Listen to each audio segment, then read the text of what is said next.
Thank you, Greg. It's great to see you again. It's been a long time. I know, it's been way too long. Welcome, and I'm glad that we were able to connect for today. Can you do our guests a little bit of a favor, and can you share with them a little bit about yourself? Sure. Yeah, I was born and raised in Pittsburgh, Pennsylvania. Go Steelers, go Pens. Sorry, Greg. Went to school at George Washington University. I went there. I'll tell you a little story about that here in a little bit. Went there for pre-med, ended up changing my ID at the very end, and I'll get into that here in a moment. Ended up going to chiropractic school with Greg Gersten as a roommate there at Life University in Marietta. And I now practice for the past 17 years, which is crazy to say, in Canton, Georgia. I can't believe we've been doing this for so long. I've never done anything so long and still love it and never get bored of it. I live here in Canton with my beautiful wife, Georgie, and I got 3 wonderful kids. They're 13, 11, and just turned 9. A couple of hockey players and a dancer. Makes me feel old saying I have a teenager. Yeah, that's crazy that you have a teenager. I know, and it's something else, that's for sure. Well, like I said, I don't know if you knew, but my parents moved to Canton probably about 2 years ago, and we've been visiting it. It's a really great community. I'm glad that you found it and that you've been able to become a part of it. Yeah, I absolutely love it here. It's right between the city and the mountains. I'm 45 minutes away from either direction. So I feel like I got the best of both worlds for sure. Absolutely. Well, I know I've enjoyed coming up there and can't wait to come up next time. We'll connect again. Now, Please. Life always wasn't like that, about beautiful connections and about mountain scenery. You know, share with us a little bit. Maybe we should start at the beginning about what was going on when you were 12 years old. Well, let me go back to when I was 3. When I was 3 years old, I have a picture still of me and my grandfather standing out in his garden. And we're both wearing white coats, stethoscopes around our neck, and I had a reflex hammer, and so did he. And I wanted to be just like my grandfather. I wanted to be a medical doctor because I knew he was well known around town. Everybody knew him. Everybody loved him. Everybody adored and respected him. And I just loved that about my grandfather. And so growing up, that's what I wanted to do. I never wavered in it. I never thought about doing anything else. I was always going to be a medical doctor. And I never understood why, except that I liked helping people. I remember when my grandmother was at the beach and she skinned her knee. I was the first person on the scene, and I wanted to help clean it up, and I wanted to put the bandage on. And she's like, "You'd make a great doctor." I'm like, "I love it. You know, I love helping people." And as I started getting older, I learned more about the body, and I thought it was super awesome. So, you know, like I said, never wavered. It was always, I'm going to be a doctor. And then when I was 12 years old, something happened that completely changed everything about my life. So every year we would take a vacation. We'd go to the Outer Banks of North Carolina because that's where my grandparents had a beach house. And I know you've been there before. A beach house is fantastic. It is. Still have it. I'm going in 6 weeks if everything will allow me to. So it's my favorite place in the entire world. And this one year I was there, I see my mom in her bathing suit for the first time. And I see that there's this lump right here in my mom's chest. I'm like, "Mom, what is that?" She goes, "Honey, don't worry about it. It's probably nothing. I feel great." You know, she was only 39 years old. No big deal. Don't worry about it. So I'm 12. I'm not going to worry about it. So we enjoy our vacation. We get home to Pittsburgh, and she goes to a doctor and gets a scan done and finds out that it is a lipoma, which is a fatty tumor, benign, nothing to worry about. It goes away on its own. However, they also found that my mom had cancer in her lungs. And my mom didn't believe it because she's like, "I never smoked a day in my life. This can't be true." Gets a second opinion. Of course, it came back the same as the first, that she had lung cancer. But they said, "Listen, you're young, you're fit, you feel great. We're gonna kick this thing, and we're gonna do chemotherapy. We're gonna do radiation. You're gonna take these medications, and we're gonna save your life." So that's what she started doing. And as a 12-year-old, what I started noticing was, you know, how come mom's not at my baseball games anymore? You know, how come, you know, I'm having a hard time getting a ride home from soccer practice? How come mom doesn't eat dinner with us anymore? Because she was so sick from what they said was going to fix her. And then first day of summer, 1989, I'll never forget this day. I was riding bikes with my friends up the street, having a good old time. My aunt comes running up the street and says, "Danny, you need to come home. We need to go see your mom right now." I was like, "All right, no big deal. I heard this before." Took my time getting down the hill. And I get down to my house and my aunt is there. She's talking to our babysitter and they're being quiet. And I overheard the phrase code blue. I didn't understand why my aunt had dark sunglasses on still in the house. She was trying to hide the fact that she had been crying. So they said, we need to go now. So we get in the car and we start driving down there. I was 12, my brother was 9, my sister was 6, and nobody's talking because nobody knows anything. We get down to the hospital and I know how to get to my mom's room. So everybody followed me. We get to the elevator, 3rd floor, hit the button, the doors open. When we get to the 3rd floor, and there are my grandparents. My grandparents are crying. And I can tell you, Greg, you're not supposed to see your grandparents cry. Something came. They usher us into what they call family room, and we're all in there. And again, no answers, just a lot of hugs.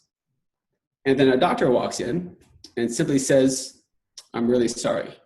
We did everything we could. She's gone. Oh my gosh. And just walked back out to his next patient, like doctors do. And I can tell you what I wasn't thinking about. I wasn't thinking about how awesome it must be to be a doctor. To be honest, I was thinking, what the hell just happened to my life? All the things that she was supposed to be there for started flashing in my head. She's not going to get to see me graduate high school, graduate college, become a doctor, get married, have kids. All those things were taken from me at that moment. But you know what? Thank God time heals. So I fast forward up to when I'm 18 years old. Danny, what are you going to be when you grow up? And guess what my answer still was, Greg? Doctor. I never wavered from that thought. I always wanted to be a doctor. I wanted to help people. So I go to George Washington University and I get there. I sit down with my advisor. He goes, you're going to be a doctor? That's awesome. We need more of you guys. Here's your pre-med curriculum. These are your classes you're going to take. But don't be a biology major because everybody's a biology major. Medical schools are looking for diversify. They want to diversify their portfolio. They want to see people that do other things. So what's your second favorite subject? So I said, well, I really like history. I'm really good at it. He goes, great, you're going to be a history major. I'm like, okay, I'm going to be a history major. So I graduated from George Washington with a BA in history. Greg, do you know what that means? Nothing. It means I'm really good at Jeopardy. Yeah. That's what it means. Yeah. My kids think I should go on the show. I'm like, okay, no, I'm not that good, but I am pretty good. So I go to my junior year, take my MCATs. My senior year, okay, what medical school do you want to go to? I get my applications. I'm starting to think about this, and I'm like, something doesn't feel right. Something doesn't feel right. And I didn't know what it was. I know that I was always sick. I was always taking medications. I was a highly medicated child. I had issues with my liver and spleen because I took so many medications. I had, I was people at the hospital at GW knew who I was because I was in there because every time I had an issue, right to the doctor, take my, and something was realizing my dream. I called my dad and I'm upset because something it's not sitting right with me and I couldn't put my finger on it. And we talked for a couple hours and I finally figured out what it was. I had blocked out as a coping mechanism. That whole family room, that doctor coming in and saying those words. That's how I dealt with it. And it came back to light when I talked to my dad. And I said, Dad, if being a doctor means that one day I might have to walk into a room and tell 3 little kids that you're not going to see your mom again, I don't want that job. I don't hide my emotions. You could probably tell. I don't know how to do that. But, thank God there are people that can. That's not me. So I said, Dad, well, I still want to be a doctor though. He's like, well, what is it about being a doctor that you want? I said, I want to learn as much as I can about how the body works. And I want to help people with that information. Well, he goes, well, you could be a researcher. I'm like, you mean like a white coat and a microscope and no people? No. I'm a people person. I like to be around people. He goes, well, okay, that's out. He said, you could be a dentist. I'm like, next. I don't like teeth. I'm not interested. Right. Staring at someone's mouth all day just doesn't seem like my cup of tea. No, thanks. Not my thing. He said, you could be a podiatrist. And I'm like, what is that? He goes, it's a foot doctor. I'm like, I am not touching people's feet. That's gross. Not doing it. So we went through a couple other, he finally said, what about a chiropractor? I said, I don't even know what chiropractic is all about. Like, I don't understand. The only thing I even was introduced, the only thing I even was, exposed to as chiropractic was a friend of mine in high school was in a car accident. She had really bad headaches from the accident, started going to a chiropractor, and then when So I said, Dad, what do they do? He goes, well, they help people they crack people's necks, and they help people with back pain, neck pain, and headaches. I said, that sounds cool. I can do that. So I looked it up, and I read more about chiropractic and how the nervous system is functioning. And, if there's a pinched nerve that the body doesn't function very well, I'm like, this makes a lot of sense. Okay. But one of my dreams, and I know it might sound a little weird, of going to med school was actually getting to dissect a human. I wanted to, that was like the pinnacle of what I wanted to do. I want to see, what does it really look like in there? And I looked it up and found out that we got to do that. And I was like, I'm in. I'm going to be a chiropractor. That's it. That's my story of how I became a chiropractor. It sounds ridiculous, right? That's it, right? Like the real deal breaker on this was whether or not you got to dissect a cadaver. It was. If they said no, I would not be a chiropractor right now. Well, thank goodness they had dissection in school, because it's such a blessing that you are one now. Now, as you went through and you were in school, did it wind up matching up with what you had thought beyond, I guess, the dissection part? I think that lived up to it, because we were kind of doing that together. No, complete opposite. Okay, this is what I think I'm walking into. I get to walk on people's backs. I get to crack people's backs, help people with back pain, neck pain, and headaches. And then I realized in the philosophy 101 that, holy crap, chiropractic has nothing to do with that. And what we learned about chiropractic in chiropractic school, because we went to a good one, was chiropractic has to do with one thing. God put a power inside of every single one of us that runs and controls every function. It's called God. It's called innate intelligence. It doesn't matter what you call it. We don't have to think about it. It runs and controls everything. And as long as there's no interference between the brain and your body would function at 100% the way God designed every one of us to heal and function. And it's like, okay, I've taken 3 anatomy classes and I know that. That makes sense. But what no anatomy class actually teaches you is, what if there's pressure on a nerve going to your heart? Will your heart function better or worse because of that? And I'm like, well, it will function worse. Leave it there for 20 years. What do you now have in your heart? Health or disease? You have disease. Holy crap. That was like light bulbs going off. I'm like, wait a minute. Are you telling me that this can help stomach problems? Yep, if the cause is a subluxation. Are you telling me it can help cancer? Yes, if the cause of it is subluxation. Can it help with thyroid problems? Yes, if the cause of it is subluxation. So I'm like, so you're telling me the answer to everything is taking pressure off of the nerves? And the answer is absolutely. Because I don't care what you eat, how you exercise, how you think. If you are subluxated, you have no chance of being 100% healthy anymore. And once I started realizing this, the people that I thought were the weirdos in school, which was everybody but me, because everybody's like, I don't vaccinate. I'm like, I should move away from you, because you're going to get me sick, right? Because I was still all about vaccines, taking medication. I started realizing that these people know something that nobody else does. And we need to get this to the world. Because if everybody understood what you and I understand, they would do what we do. And if everybody just did what we did, they'd all be a lot happier and healthier. Don't you think? I totally agree. Now, I'm going to ask you, because this is right on, and what I love for us to share with people, how might I get, well, first of all, can you help our listeners understand, what is a subluxation? You use that word a bunch there, but I don't know if everybody quite understands what that is. Yep. So a subluxation is a bone in your spine shifts out of alignment. It could be a little bit, it could be a lot. It doesn't matter. What matters is, what is that shifting of those spinal bones doing to the nerve that comes out in between the bones? If a bone shifts out of alignment and puts pressure on the nerve, that is a subluxation. You put pressure on the nerve, it's just like a hose. If you have a hose going to your garden, taking water to your garden's going to get the water it needs, and it's going to be green and vibrant and alive. If you step on that hose, what happens to the water, Greg? It slows down. It slows down. So eventually, what's going to happen to your garden? It's going to wither away and die. It's going to wither away and die because it's not getting what it needs, right? So we shouldn't go throw chemicals on that. What we should do is go, hey, why is it withering out? Oh my God, somebody parked on the damn hose. Let's move the car off the hose, take the pressure off, and now the water is going to start going back to the garden. Now, here's the big thing, Greg. Everybody wants immediate results, right? We understand that. Of course, we want that for our patients also, but we also need to understand that healing is a process, and all processes take time. So if I take the pressure off of that hose and the water goes back to the garden, does it automatically go whoop? I'm up and green, here we go. No. But we know that it's getting what it needs to heal itself, to come back to life. We just need to keep doing all the right things. And eventually, when it's time, it'll come back to life.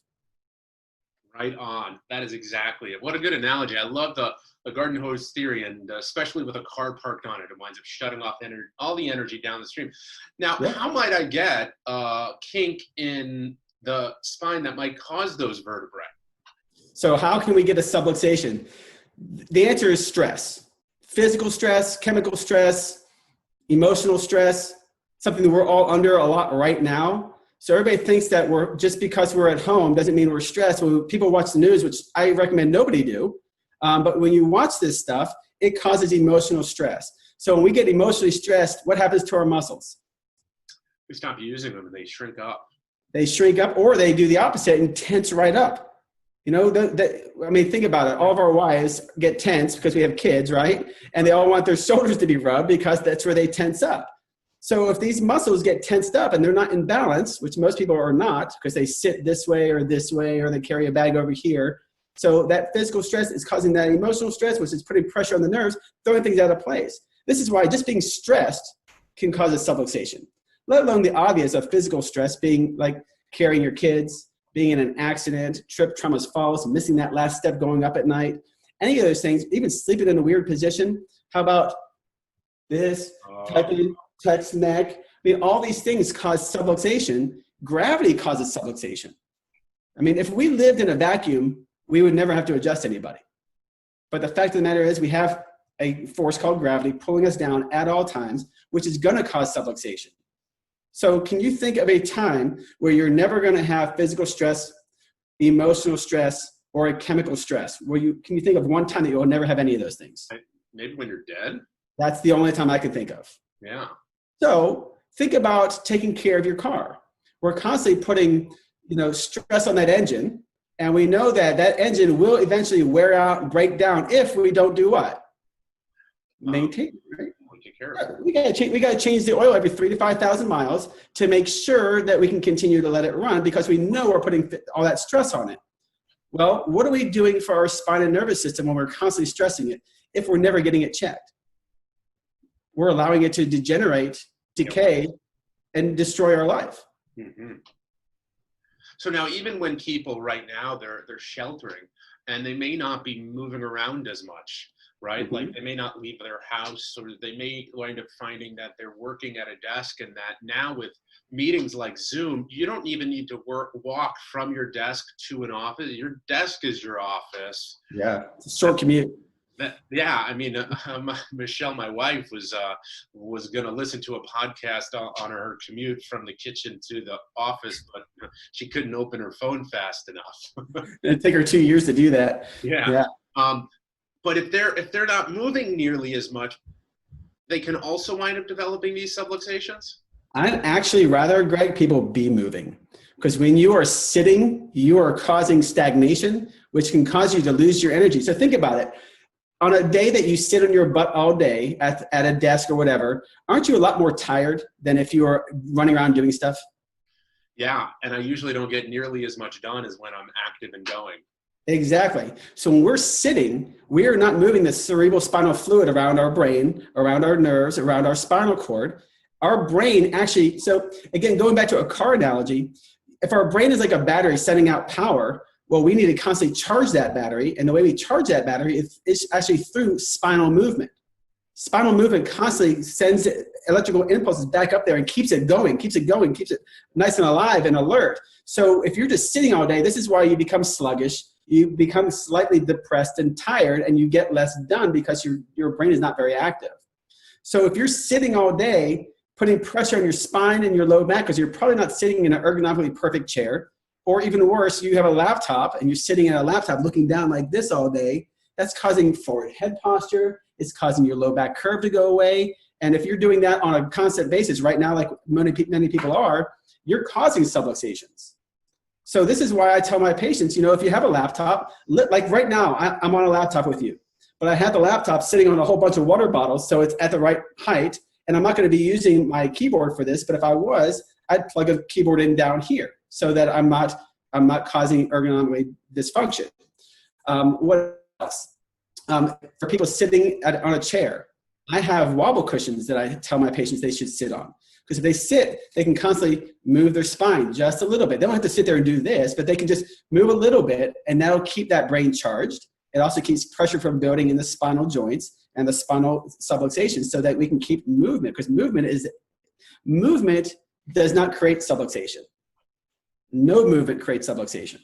When those bones get fixated, they start to move together. So we need those things to move separately. So movement is actually a fantastic thing. So we should be moving more. Stop moving, my bones can start to lock up. Absolutely. They lock up, and then if they don't get fixed, they start to degenerate within 48 hours of that happening. Oh my gosh, that's really quick. It is. And that's the thing, is that people think that, arthritis is a normal thing. And if you're in your 50s, 60s, or 70s, that you're supposed to have arthritis. There's a big difference between normal and common. Is it common for a 50-year-old to have arthritis? Absolutely. Is it normal? Absolutely not. There's a difference between common and normal. Getting mugged in Central Park at 4 a.m. when you're walking by yourself is very common. Is that normal? No. Is breast cancer common? Yes. Is it normal? No. But the problem is when most people have these things, it becomes so common, it becomes our new normal, which I cannot stand. Okay, this social distancing is not our new normal. It's something, a period we're going through, we're going to get past it. So we need to differentiate between common and normal. It's a big thing. A very big difference. So what are some of the things that you guide for all people to do to be healthy, live healthy, and enjoy life? That's a very awesome question, because I have a great answer for you. So the way I practice, I'm a max living doctor. So what we do is we teach people how to take charge of their health through what we call the 5 essentials of max living. And these are 5 things that we truly believe that every human being needs to do, because we are all the same. Our bodies all work exactly the same on the inside. Okay. So number 1, we call it max mind, because we need to understand what health really is. And when you start to think about some of the things we've already talked about, health doesn't mean I feel good. And that's the biggest misconception. People think that if I feel good, it ain't broke, don't fix it, I'm fine. But that's not true at all. My mom felt fantastic when she was diagnosed with cancer. Was she healthy? The answer is absolutely not. Healthy people do not get cancer, but people that feel good get cancer all the time. So feeling good does not mean that you're healthy. The definition of health is actually right there in the word. The first 4 letters of the word health are H-E-A-L. Health has nothing to do with how you feel, has everything to do with how your body heals. If your body was healing at 100% the way God intended all of us to heal ourselves of everything and anything, how much cancer could you get? None. Not heart disease. None. We could be here all day, Greg, because the answer is always going to be none, because we are not designed by God to be sick or need medication. He designed us all to be healthy. And as long as we understand that we're supposed to be healthy, we can make different choices. Because the choices now are not going to be, how can I make myself feel better? It's going to be, how can I make myself heal better? So once we understand that, because that is the foundation of everything else, then we start looking at, how is my body healing? Well, how do you know how your body's healing? Well, you go to a chiropractor and get yourself evaluated, because how you're healing is directly related to the spinal alignment. If there's no subluxations, no misalignments, your body's healing the way it was designed to, there's no interference, your body would be healthy. If you have a subluxation, even one, you are subluxated. You are not as healthy as you could have been. And every day you leave it there, you're not building health, you're building disease. And every day you leave it there, it gets worse and worse and worse. And the good news is your body still wants to heal. So if you can get that subluxation removed, your body's automatically and immediately going to start to heal itself. So once we start checking the nervous system for function, then we need to give the body more things that it needs, like food. We need to give our patients better nutrition advice. And I tell my patients, we do not do diets in my office. We teach what are called nutrition plans. I'm really into teaching my patients how to read ingredient labels, not nutrition labels. Because if everybody understands what a good ingredient is versus a bad ingredient, that's where the truth is. So if you can understand that something that says partially hydrogenated vegetable oil is actually trans fat, I don't care if it says trans fat free, because that's BS, I would put it back. So I always teach my patients how to improve the quality of the ingredients that they're already using. So you don't have to throw away all your cookbooks. Like, you like steak? Great.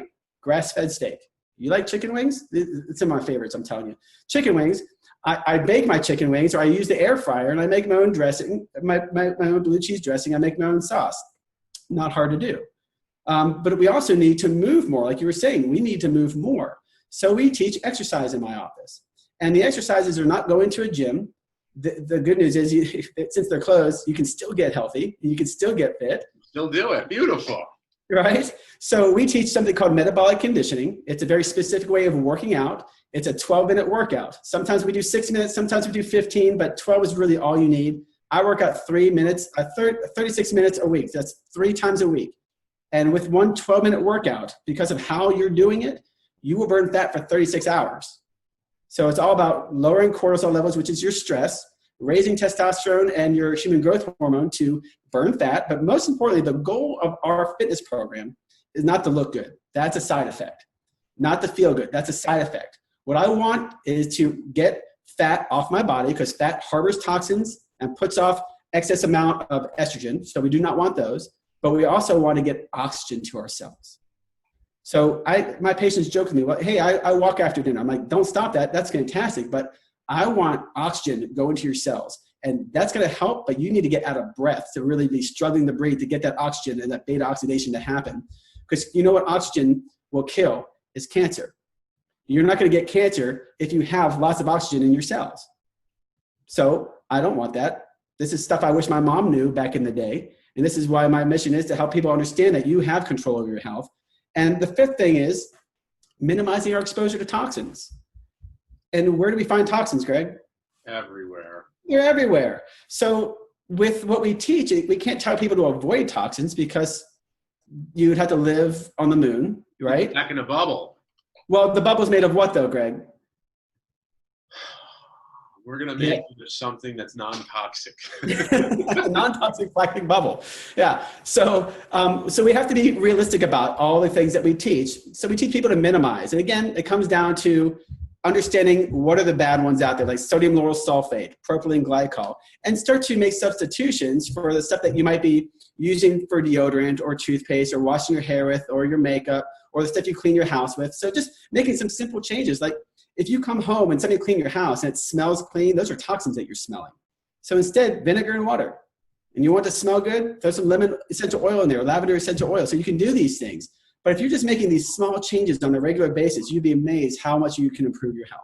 So those are the 5 things I tell every single person I ever meet. If you just did these 5 things, you can take your health back, for sure. Well, that's super empowering. And it seems not as hard as most people make it out to be, to wind up really controlling and developing your health. And I think I really liked what you said. The primary mission that you have is to help people take control of their health. Because right now, what we're really in is in a psychological crisis where people don't feel as though they have control of anything.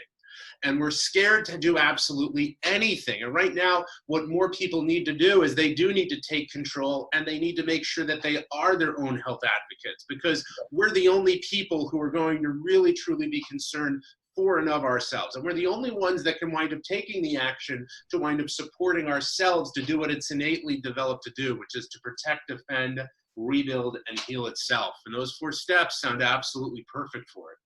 Yep, I 100% agree. You know, when this whole thing started happening and patients were starting to be scared, they were calling me or asking me, Dr. Moss, what should I do? I'm like, well, have you done any of the things I've already told you to do? Well, I've done a couple. I'm like, do them all. I'm like, so Dr. Moss, what have you done differently because of all this? I'm like, nothing.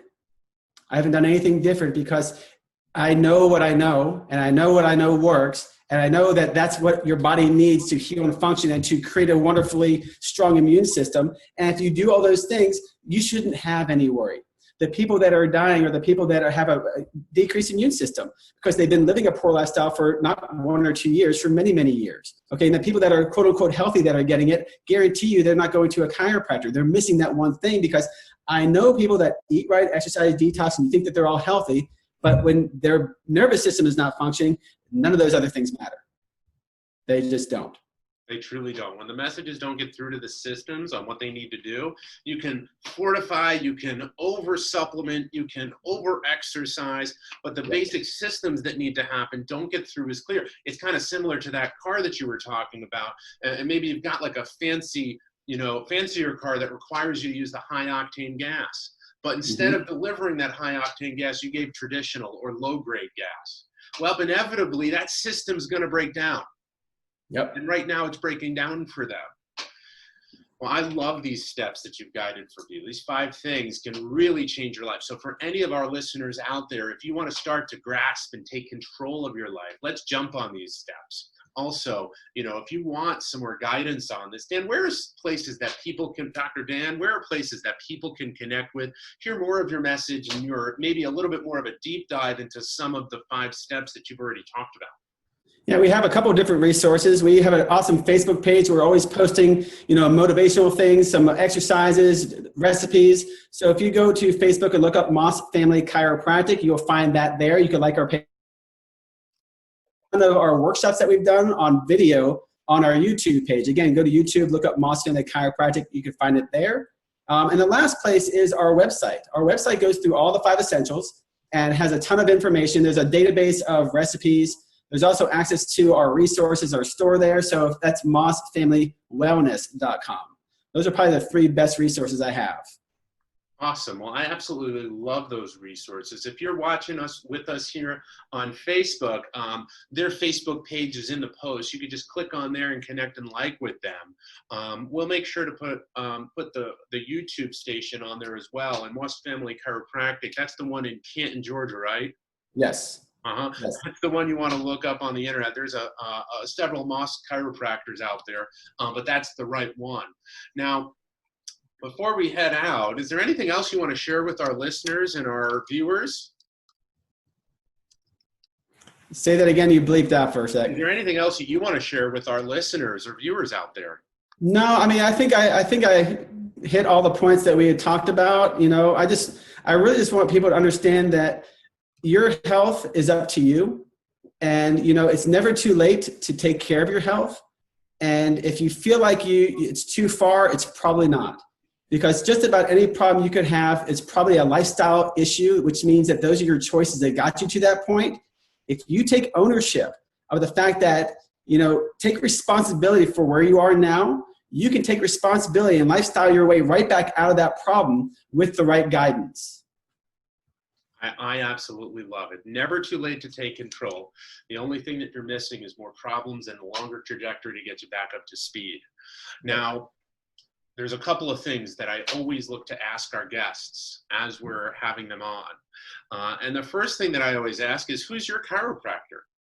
Oh, actually, I have a chiropractor now. You were my chiropractor at one time, yes. Dr. Chad McDill is my chiropractor when I get to see him, but he's up in Chattanooga, so an hour and a half away. I now have an associate, Dr. Gia Marcari, and she is my chiropractor right now. So I do walk the walk. I know people are always like, hey, do you get adjusted? I'm like, are you kidding me? Of course I get adjusted. This is the most important thing I could ever do. Why would I not get adjusted if I'm telling you to get adjusted? Yes. I get adjusted 2 to 3 times a week right now because I want to keep my immune system at tip-top shape so I can stay open and help as many people as possible. But typically my maintenance is about once a week I'll get checked. Same with my family. Awesome. Well, the work we do winds up being stressful, and we do need to get checked regularly and often. So I'm glad to hear that you have Dr. Gia taking care of you. Now, I also always ask all of our guests, is there anyone's chiropractic story that we need to share with the world so that as we're building this library, we can have a resource of stories so that when someone says, well, that's not me, or Doc, you don't know my history, you don't know my problem, we can dig into our resource and have a story to say, you know what, you're right. You're not me, and I'm not you, and I haven't been here. But Judy, she sounds a lot like you. Yep. I have a great idea. So you're roommate number 1. I'm roommate number 2. How about we get roommate number 3, Dr. Chad McDill, on the line and talk to him, because his chiropractic story, I don't know if you knew it, because we lived together for many years. I never heard it until we did a training not too long ago about telling your story about how you became a chiropractor. And I was sitting there like, how the hell did I never hear this story before? Because it is fascinating.